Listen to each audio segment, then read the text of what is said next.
नाज़रीन, पाकिस्तान में टैलेंट की कमी नहीं है। सालिया आसिफ ये पाकिस्तान का 26 साला नौजवान है, कराची से इनका तल्लक है। मौजूदा नाज़रीन इनकी जो नेटवर्थ है वो 1.3 बिलियन डॉलर यानी कि 1.3 अरब डॉलर है, और पाकिस्तान के सबसे कम उम्र सेल्फ मेड बिलियनर्स ये बन चुके हैं। नाज़रीन, जो फरवरी की 2026 की बिलियनर्स की लिस्ट आई है उसमें इनका नाम शामिल किया गया, यानी कि ये पाकिस्तान के अमीर तरीन जो लोग हैं उनकी लिस्ट में शामिल हो चुके हैं, और इनकी उम्र 26 साल है। नाज़रीन, ये जो पैसा इन्होंने कमाया है 1.3 अरब डॉलर अभी मौजूदा इनकी नेटवर्थ बताई जा रही है। इसके अलावा यहाँ पर मैं आपको ये भी बताता चलूँ कि जो इनकी कंपनी है उसके बारे में कहा यह जा रहा है कि 60 अरब डॉलर में एलन मस्क इनकी कंपनी ख़रीदना चाहता है।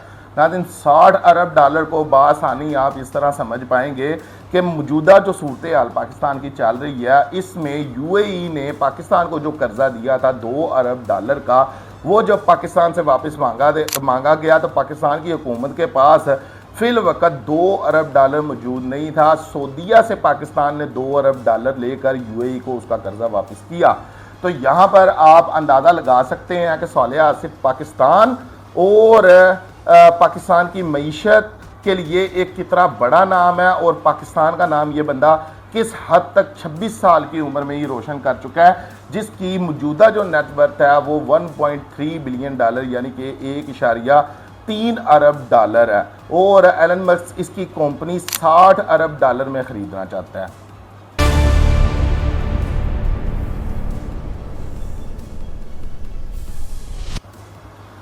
अस्सलाम वालेकुम दोस्तों, नाज़रीन मेरा नाम है उमर शेख और आप देख रहे हैं उमर की खबर। नाज़रीन, सालिया आसिफ ये कराची के 26 साला नौजवान है, एनिस्फेयर नामी कंपनी के को फाउंडर हैं।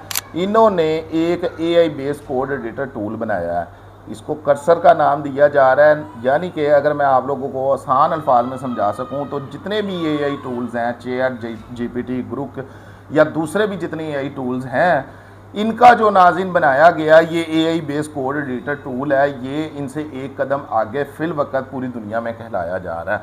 यहाँ पर नाज़रीन एक बात समझने वाली है, इससे आप लोगों को इस बंदे के ऊपर, इस बच्चे के ऊपर ज़्यादा फ़ख्र होगा कि पाकिस्तान वो मुल्क है जिसमें अगर हम MIT या IT की बात करते हैं तो शायद 80% पाकिस्तान की आबादी को इसके नाम के मतलब का भी नहीं पता कि MIT या IT होता क्या है।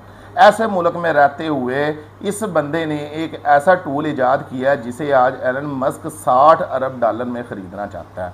इसकी जो मौजूदा नेटवर्थ है वो नाज़रीन 1.3 बिलियन डॉलर बताई जा रही है, और पूरी दुनिया में इस 26 साला आसिफ ने पाकिस्तान का नाम रोशन किया है। मिडिल क्लास फैमिली से नाज़रीन इनका तल्लक है। आप लोग ये भी नहीं कह सकते कि इसके पीछे कोई बहुत बड़ी सपोर्ट थी जिससे इस बंदे ने फ़ायदा उठाया। यहाँ पर आप सिर्फ इस बंदे के बारे में इतना ही कह सकते हैं कि इस बंदे ने अपनी मेहनत से ये अरबों डॉलर कमाया है, और अरबों डॉलर पाकिस्तान को कमा कर दे रहा है। ना इसकी कोई लॉटरी निकली है और ना ही इस तरह का कोई और सिस्टम है। सिर्फ पाकिस्तान में आप ये कह सकते हैं कि टैलेंट की कमी नहीं है। आप किसी भी स्टूडेंट को, किसी भी पाकिस्तानी को अगर मौका दें तो वो पाकिस्तान का नाम रोशन पूरी दुनिया में कर सकता है। कराची के नेक्सर कॉलेज से इन्होंने A लेवल और मैथमेटिक्स एंड कंप्यूटर साइंस किया। इसके अलावा 2016 और 2018 में इंटरनेशनल मैथ ओलंपियाड में नुमाइंदगी भी की नाज़रीन पाकिस्तान की। कराची में ही ये बड़े हुए और एक मिडिल क्लास फैमिली से इनका तल्लक है।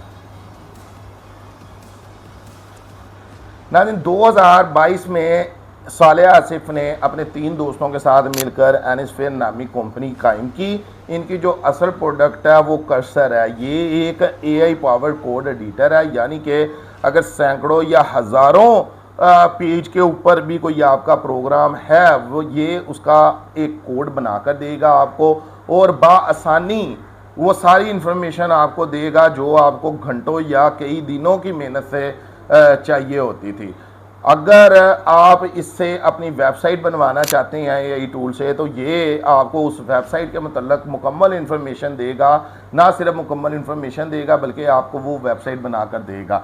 यानी कि जैसे मैं आपको पहले बता चुका हूँ कि जितने भी एआई टूल्स हैं दुनिया भर के जाने माने, ये इन सब का बाप बताया जा रहा है और ये एक पाकिस्तानी की ईजाद है। मैं फिर आपको ये बताता चलूँ कि ये एक पाकिस्तानी की ईजाद है, वो पाकिस्तान जिसमें 80% आवाम को आईटी या एमआईटी के मतलब का ही नहीं पता कि ये होता क्या है, इससे किया क्या जाता है। नाज़रीन, जो इस वक्त दुनिया की सूरत हाल जा रही है उसमें आप लोग एक बात अच्छे तरीके से जानते होंगे, जो आने वाला फ्यूचर, जो आने वाला वक्त है, आने वाला टाइम है किसी भी मुल्क की तरक्की का, वो आईटी और एमआईटी से रिलेटेड है। वो नाज़रीन, आगे हम टेक की जंग देख रहे हैं। हम देख रहे हैं कि अमेरिका और चाइना के दरमियान जो इस वक्त सबसे बड़ी जंग चल रही है वो टेक की जंग, टेक्नोलॉजी की जंग चल रही है, ना कि किसी और फैक्ट्री, हथियार, असला या किसी और चीज़ की। दुनिया इस वक्त टेक्नोलॉजी में तरक्की करती जा रही है, लेकिन पाकिस्तान की 80% आबादी को टेक्नोलॉजी के मतलब तक का भी नहीं पता कि टेक्नोलॉजी कहते किसे हैं। और इस तरह के मुल्क में एक 26 साला नौजवान एक ऐसी कंपनी और एक ऐसा टूल ईजाद कर लेता है जिसको एलन मस्क 60 करोड़ डॉलर में ख़रीदना चाहता है। आप यहाँ से अंदाज़ा लगा सकते हैं कि ये पाकिस्तान के लिए कितनी ज़्यादा अहमियत रखता है और पाकिस्तान का नाम इस बंदे ने 26 साल की उम्र में पूरी दुनिया में मशहूर कर दिया है। अब देखना ये है कि पाकिस्तान इसको कितनी सपोर्ट करता है और ये पाकिस्तान को कितनी सपोर्ट करता है।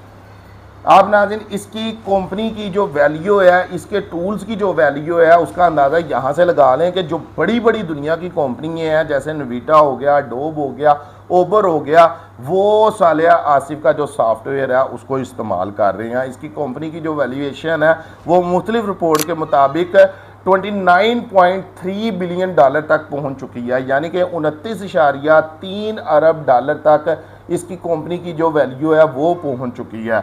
और तो यहाँ पर नाज़रीन सिर्फ पाकिस्तान की गवर्नमेंट के लिए एक ये पैगाम है कि अगर हमारे नौजवानों के ऊपर आप लोग थोड़ा सा ध्यान दें, उनकी तालीम के ऊपर, उनको आईटी सिखाई जाए, उनको एमआईटी सिखाई जाए, उनको टेक का बताया जाए, उनको बताया जाए कि टेक्नोलॉजी क्या होती है। आपको बताने की भी ज़रूरत नहीं है, हमारे बच्चे को पता है कि उसने इस फील्ड में काम किस तरह से करना है।